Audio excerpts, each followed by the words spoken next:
I've been wanting to do this video for a really, really long time, and that's talking about Tinder in Thailand or just Tinder abroad in general. And real quick, I want to go ahead and frame this conversation that, in our opinion, success on Tinder isn't necessarily sleeping with the most women or men, if you're a female watching this. But success on Tinder is meeting and connecting with people that have similar interests or similar motives as you do. Right, so it's not just about hookups, it's about good friends too. Yeah. Cool friends too. And at least my profile is pretty open and out there about the type of person I am, what I'm looking for. I try to make it as honest an interpretation of myself as possible. And a big part of what I am and what I'm doing is creating visual content. So if I see that you have a camera in your hand, or like one of your interests is photography or graphic design, or you're a model, it's an automatic super like, without any like need to like dive deeper into it. See, as someone that uses Tinder, people are probably wondering about super likes, because I don't even know, is that an effective conversion thing? I pay for Tinder. It saved me money when I was traveling the U.S. I did a road trip, and I spent like $300 on lodging over the course of 4 months traveling the U.S. Because you met people you met good friends to stay with. Yeah, I had good friends across the country. I met a couple girls on Tinder that let me stay with them. Yeah, and especially when you're in other countries, yeah, it can be hard to meet friends in general, whether they're other traveler friends, whether they're local friends, other expat friends. So Tinder is also meeting just legit and that was friends to hang out with. So yeah, it's meeting people in general. Obviously, that's what the app is for. Yeah, I mean, not just hooking up type stuff. Yeah, you know, one of the things that I have noticed on Tinder, being a Westerner in Southeast Asia, is that the women out here are more often than not looking for one of a couple things. One of them is they want to be taken care of, which isn't necessarily sex tourism. It's more the fact that, at least in Vietnam, I make 2 to 3 times as much as a normal Vietnamese person, just on a monthly scale. And so they are oftentimes looking for someone to take care of them. Financially. Fiscally, yeah. Another one is English, or culture exchange, as they often call it. Yep. Which, for me, I teach English as my job, so I'm less likely to meet someone whose motive is for me to teach them English, simply because I'm already working as a teacher. So okay. I don't want to be working. Yep. When I can vouch for that. A lot of girls on Tinder will be like English exchange in their profile. Yeah. Then again, you never know what they really want until you actually meet them and figure it out and know them. But yeah, there's a lot of that. And then your third thing is what they're looking for. Yeah, the third thing is that more often than not, when I have met with Western or English speakers on Tinder, they just want someone who speaks English that they can talk to. Yeah, they just want someone to hang out. Like a lot of, yeah. You know, like it's like, oh, I've been living here for like 2 months. I have like a small group of friends, but I haven't met someone from... Looking to meet cool people. Yeah. Like, honestly, yeah. A lot of times I go to another city, it's like, yeah, I literally just want to fucking hang out with some cool people. Also, one thing that is completely underrated about what Tinder will do for your experience is exploring a city with a local person that speaks the language. Yeah. It's not the same experience as having a tour guide. It's not the same as not speaking that language and seeing the city. It's a completely different experience. I'm assuming that you've had a city or two shown to you by a Tinder match? Yeah, well, of course. And so let's just get the elephant out of the room.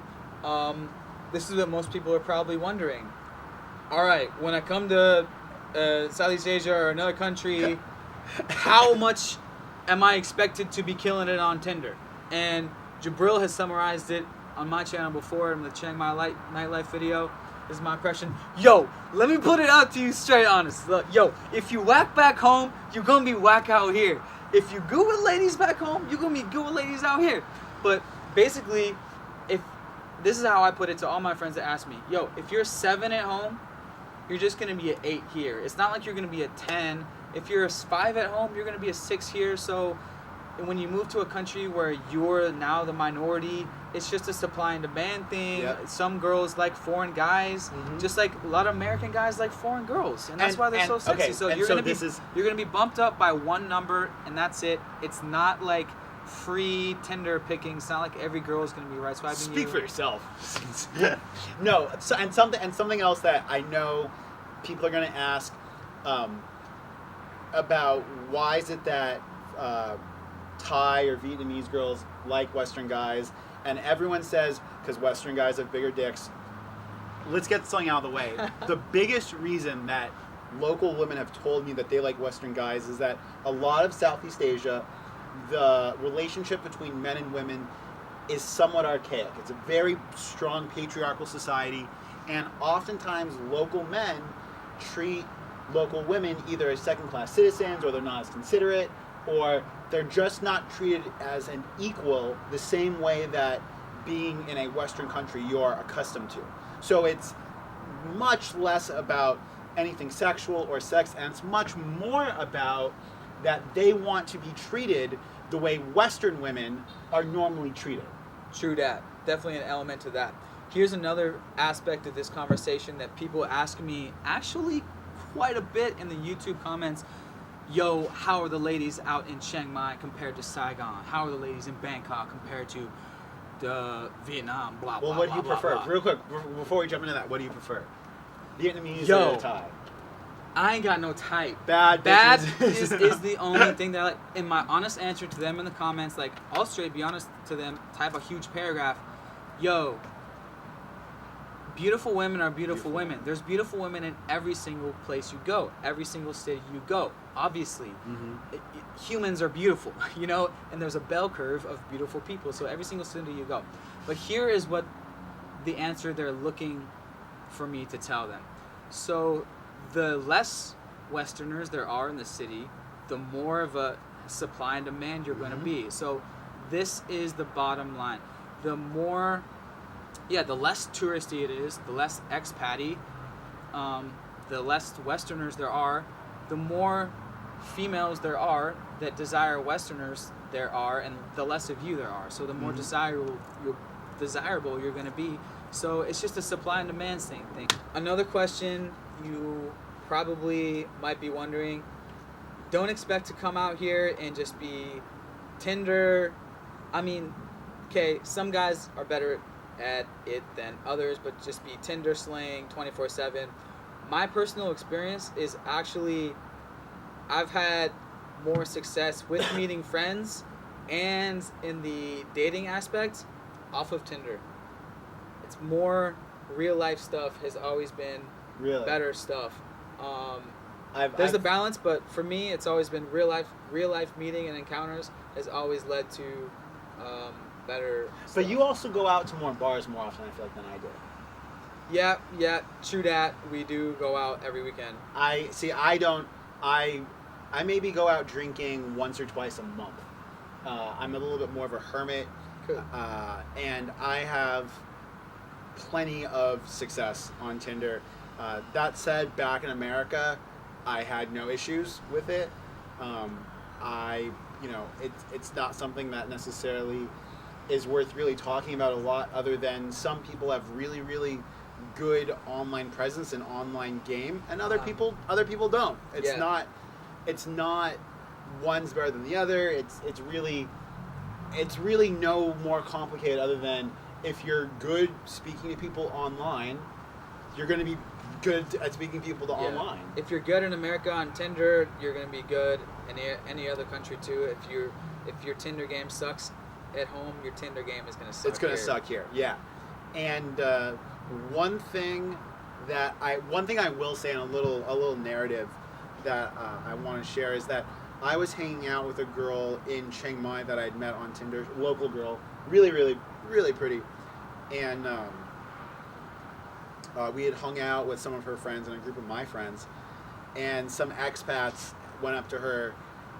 I don't know if they're necessarily American or not, but asked her if she was a prostitute or how much or something like that, and she was absolutely devastated by that. Like, came back running to me crying. So don't go on Tinder or on dating apps expecting for women to have a price no matter what. Not only is that rude, but it's just, a lot of these women, have normal lives that they lead, and they're not here just for your vacation amusement. Yeah, of course. Most people are regular people. Yeah, there's no other way to put that. Segueing into a same but different conversation. Bar girls in Thailand. Ooh. So I've had, and prostitution in Thailand, what's the deal? I've had college buddies come out and visit, and I'm like, yeah, so that's a bar girl bar. That prostitution is legal in Thailand. They're like, what? It is? Oh, I didn't know that. Like, so people don't even know when they come to Thailand that, prostitution is legal. So yeah, there you go. If you go to like any city in Chiang Mai, like around the touristy areas, around the bar areas, you'll know when you see a bar girl bar. It's usually like pink lights. Or light blue lights, yeah, pink so lights. like neon lighting, and it's just they're all wearing skimpy dresses, and their job is to obviously get you into the bar and love you long time, and really just to make money from you. So get you to buy beer. So they're the people that will literally like grab you. They'll grab tourists and be like, beer, blah blah blah, and grab your hand and try to get you to come into, obviously in a playful way, get you to come into their bar. So they're basically beer recruiters. They'll play pool with you in there, and get you basically to stay as long as possible and buy as many beers as possible. And then also, on the flip side, prostitution is legal, so you can pay for upgraded services if you want to. So from what Not that people like us need to do that, but it exists in Thailand. From what I've garnered, there's a subtle difference between bar girls and like straight up prostitutes. Oftentimes, bar girls, if they like you, then that means that they like foreign guys, and they'll sleep with you without any pay to play For upgrades. free? Yeah. For free. And but if they don't like you, then there is a price, and that's something that it's pretty relevant.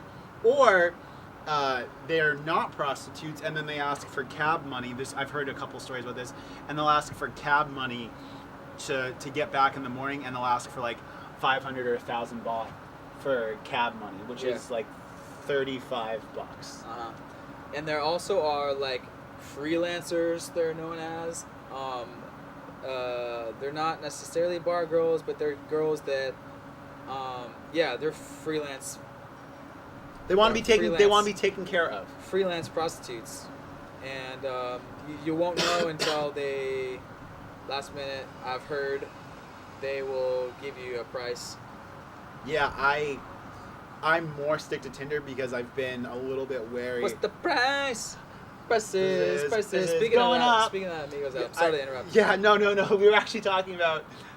Actually, this is a perfect segue. Yeah. By the way, is there anything else to add regarding prostitution, girls in Thailand, girls in Vietnam? Yeah. Oh, yeah. I was one more point. I was going to say. Or do you want? No, I was going to say on YouTube, there's plenty of channels about that. Yeah. So if you're watching this channel, why are you watching this channel?